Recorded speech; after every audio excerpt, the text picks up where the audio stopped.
거룩한 은혜를 향하여 내 마음 완전한 하나님 향하여 이곳에서 바로 이 시간 하나님을 예배합니다. 이곳에서 바로 이 시간 하나님을 예배합니다.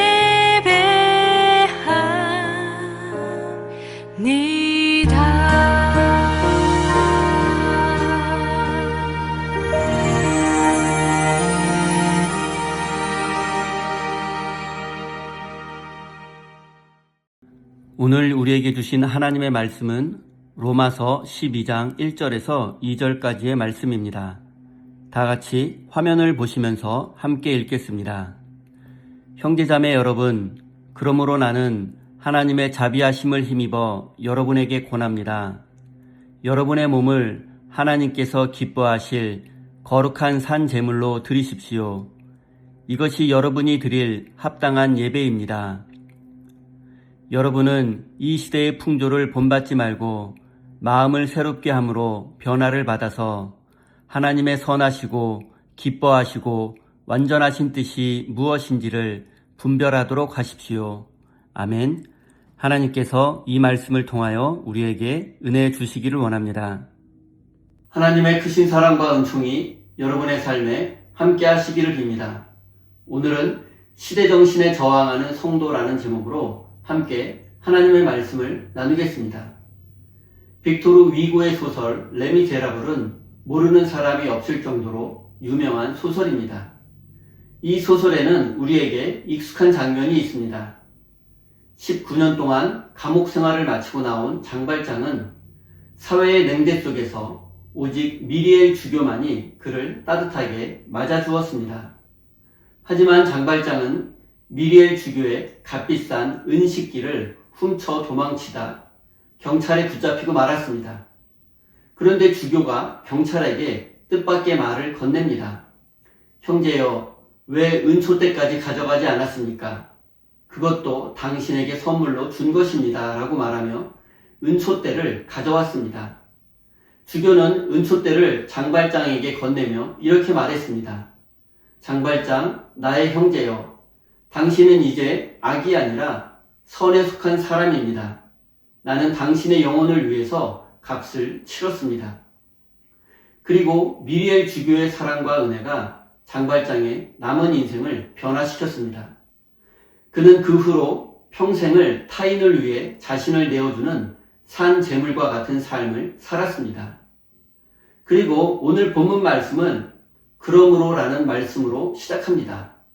로마서 1장에서 11장에는 하나님의 구원 계획과 사랑에 대한 이야기가 기록되어 있습니다. 하나님의 구원과 사랑을 경험한 사람들이 그러므로 너희의 몸을 하나님께 산 제물로 드리라는 내용이 오늘 본문 말씀의 내용입니다. 1절, 형제자매 여러분, 그러므로 나는 하나님의 자비하심을 힘입어 여러분에게 권합니다. 여러분의 몸을 하나님께서 기뻐하실 거룩한 산 제물로 드리십시오. 이것이 여러분이 드릴 합당한 예배입니다. 구약의 제사는 짐승을 죽여서 제단에 올리는 죽은 제사였습니다. 그러나 바울은 산 제물, 살아있는 제물을 드리라고 말씀합니다. 이것은 우리의 말과 행동, 즉 우리의 모든 삶을 하나님께 드리라는 뜻입니다. 14세기 영국과 프랑스의 100년 전쟁 당시에 프랑스의 항구 도시 칼레는 영국 군대에 포위되어 함락 직전에 놓였습니다. 영국의 왕은 칼레 시민 6명을 제물로 바치면 나머지 시민은 모두 살려주겠다고 말했습니다. 그리고 이때 칼레에서 가장 부유했던 생피에르가 먼저 자신이 제물이 되겠다고 말했고, 그 뒤로 칼레시의 시장과 법관과 귀족과 부유한 상인들이 차례로 자신이 제물이 될 것을 자원했습니다. 조각가 로댕은 이 장면을 동상으로 남겼고, 이 작품의 이름이 바로 칼레의 시민입니다.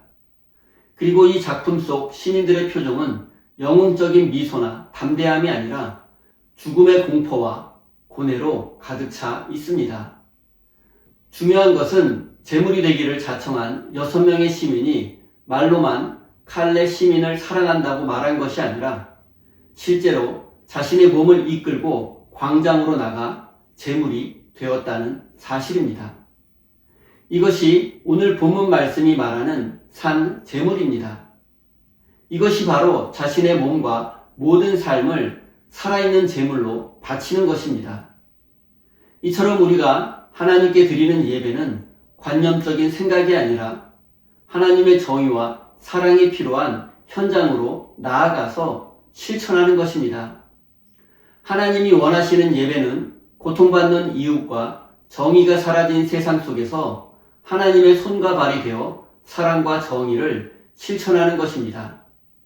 하나님이 기뻐하시는 제물은 죽은 짐승을 불태우는 불꽃이 아니라 세상 속에서 타인을 위해 수고하며 흘리는 정직한 땀방울입니다. 사랑하는 성도 여러분, 거룩함은 세상과 분리되어 고고하게 앉아있는 것이 아닙니다. 거룩함이란 힘겨운 현실 속에서도 하나님의 마음으로 이웃을 대하고 나에게 주어진 시간을 이웃을 향한 환대의 도구로 사용하는 것입니다. 우리의 손과 발이 닿는 모든 곳마다 하나님의 사랑이 전해져야 합니다. 이것이 바로 우리 자신을 산 제물로 바쳤을 때 일어나는 일들입니다. 이제 우리의 삶이 산 제물이 되기 위해서 우리가 해야 할 일이 무엇인지 알아보겠습니다. 그것은 바로 이 시대의 풍조, 즉 시대 정신을 본받지 않는 것입니다. 본받지 말라는 것은 이 세상이 만들어 놓은 틀 안에 자신을 끼워 맞추지 말라는 뜻입니다. 오늘날 우리를 지배하는 시대 풍조, 즉 시대 정신은 자본주의의 핵심 원리인 만모니즘과 능력주의입니다. 돈이 최고고 돈으로 못할 것이 없다는 생각이 만모니즘이며 실력 있고 능력 있는 사람이 모든 것을 독차지하는 것이 능력주의입니다. 이러한 시대 정신은 우리에게 더 높은 곳에 올라가 더 많은 것을 차지하고 더 많은 것을 소유해야 한다고 속삭입니다. 그것이 바로 성공한 인생이라고 세상은 우리에게 말합니다. 그리고 이러한 시대 정신은 필연적으로 경쟁에서 탈락한 희생자들을 양산하고 대다수의 사람들을 불안과 경쟁의 노예로 만들어버립니다. 무한 경쟁과 승자 독식의 원리가 상식이 된 세상에서 그 질서를 의심 없이 수용하는 것은 인간의 영혼을 시스템의 부속품으로 전락시키는 것입니다. 그렇기 때문에 이 시대를 본받지 말라는 것은 인간을 상품화하는 거대한 흐름에 맞서 우리 안에 있는 하나님의 형상을 회복해야 한다는 뜻입니다. 자본주의 세상은 우리를 끊임없이 불안하게 만들어 더 많은 것을 소유해야 한다고 말하지만 성경은 탐심이 우상숭배라고 분명히 말씀합니다. 시대 정신은 우리의 욕망을 부추겨 자본주의 노예가 되게 하고 돈과 성공을 하나님으로 섬기라고 요구합니다. 사랑하는 성도 여러분, 참된 그리스도인은 세상의 흐름을 거슬러 올라가는 연어와 같습니다. 세상은 더 높이 올라가야 하고 더 많이 소유해야 한다고 말하지만 예수님은 우리에게 낮은 곳으로 내려가라고 말씀합니다. 세상은 소유가 곧 행복이라고 말하지만 예수님은 나눔이 곧 생명이라고 말씀합니다. 이제 시대정신이 요구하는 세상의 헛된 욕망에서 벗어나 하나님의 시선으로 세상을 바라보십시오. 그때 우리는 비로소 시대정신에서 벗어나 참된 그리스도인의 삶을 시작하게 될 것입니다. 이제 마음의 변화를 받아 하나님의 뜻을 분별한다는 것이 무엇을 의미하는지 알아보겠습니다. 신앙생활이 오래되고 믿음이 깊어질수록 경계해야 할 것은 바로 질문하지 않고 맹목적으로 믿어버리는 것입니다. 그런데 이런 신앙은 매우 위험합니다. 성경은 분명히 우리에게 하나님의 뜻이 무엇인지 분별하라고 말씀합니다. 분별한다는 것은 무엇이 옳고 그른지, 무엇이 하나님의 뜻인지를 생각하는 것입니다. 하나님은 우리에게 이성과 합리성을 주셨고 생각할 수 있는 힘을 주셨습니다. 하나님의 뜻을 분별하는 것은 성령의 도우심을 받아 우리의 이성을 최대한 사용해서 무엇이 하나님께 영광이 되는지를 판단하는 작업입니다. 분별력이 없는 신앙은 맹목적이거나 광신 또는 미신으로 변질되기 쉽고 결국 부패하고 타락한 시대정신을 하나님의 뜻으로 둔갑시킬 수 있습니다. 그렇기 때문에 깨어있는 지성으로 하나님의 뜻을 묻는 것은 신앙인의 기본 자세입니다.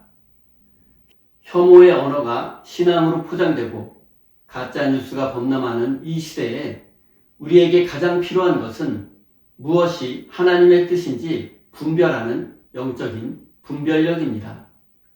목회자나 상급자의 말에 무비판적으로 순종하는 것이 아니라 그것이 하나님의 정의와 사랑에 부합하는지 끊임없이 생각하고 성찰하고 분별할 줄 알아야 합니다. 사랑하는 성도 여러분, 생각하기를 멈추지 마십시오. 선택의 기로에 설 때마다 잠시 멈추어 기도하며 질문하십시오.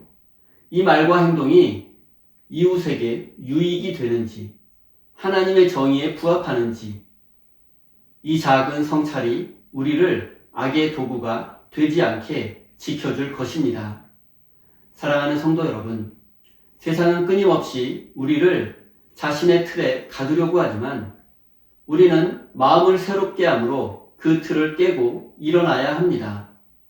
탐욕이 우리를 휘두르려 할 때 하나님의 뜻이 무엇인지 분별하고 욕망을 내려놓아야 합니다.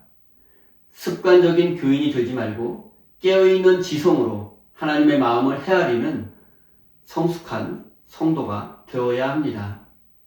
사랑하는 우리 세임교회 성도 여러분, 여러분의 일상이 향기로운 예배가 되고 여러분의 삶이 세상을 밝히는 빛이 되기를 예수님의 이름으로 축원드립니다.